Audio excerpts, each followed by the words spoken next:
Hola, muy buenas tardes y gracias por ver este video. Espero que se encuentren bastante bien y hoy hablaremos un poco sobre dos leyes y las cuales serán Ley Mínimo de Liebig y la Ley de Tolerancia de Shelford.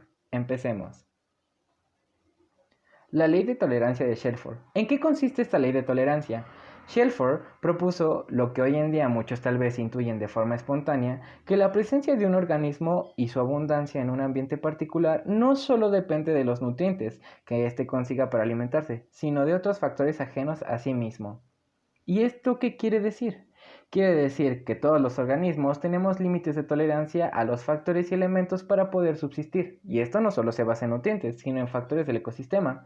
Por ejemplo, la temperatura, el pH del suelo y el agua, la humedad y la concentración de dióxido de carbono, entre otros.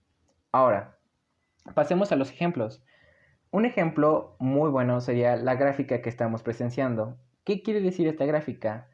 Tiene forma de montaña y algunos la asimilan con campana. El punto más alto en esta gráfica significa el punto donde una especie, ya sea planta o animal o ser humano, en general cualquier forma de vida, pueda subsistir de manera correcta. Mientras más va inclinándose esta gráfica, significa que las condiciones van a ser más estrictas. Por ejemplo, a punto medio de la gráfica significa que los límites de tolerancia están un poco ajustados. Esto quiere decir que una especie está viviendo con lo mínimo. Mientras más bajando significa que hay un punto rojo, que significa que es la condición intolerable. O sea que cualquier especie, ya sea planta, animal o lo que tú quieras, no va a poder vivir. Un ejemplo claro de esto es las plantas que son cactus. Los cactus no pueden subsistir en ecosistemas fríos y solo pueden subsistir en ecosistemas calientes, y también no se les puede dar de más agua porque mueren, eso se refiere. Ahora, con una especie más grande, un oso polar. Un oso polar, ¿qué pasa si lo trasladamos a un ecosistema caliente? No va a sobrevivir por dos razones, entre otras. La primera es que esa especie no está ajustada a ese tipo de clima y por lo tanto va a morir. Segundo, la escasez de alimento. Por lo tanto, si no tiene un buen rendimiento en ese ecosistema, tampoco lo va a hacer para poder sobrevivir buscando su propio alimento. Pasemos a la segunda ley. Ley de Liebig o ley del mínimo. ¿En qué consiste la ley del mínimo? La ley del mínimo de Liebig dice que cualquier rendimiento de la cosecha está determinado por el elemento nutritivo que ésta se encuentra en menor cantidad.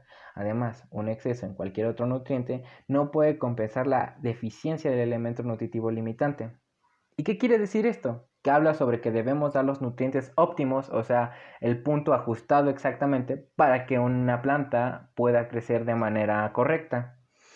Y si nos pasamos, desbalanceamos todos los nutrientes que tienen que tener, lo que impediría el crecimiento o la muerte del ser vivo.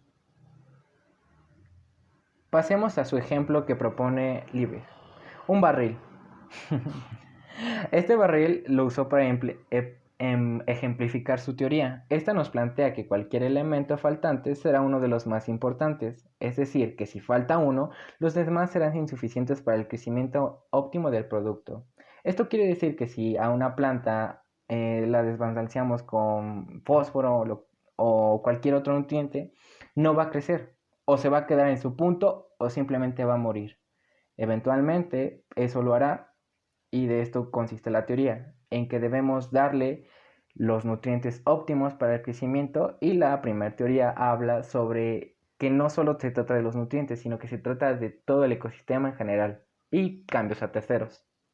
Por mi parte esto sería todo y gracias por ver este video, espero les haya ayudado.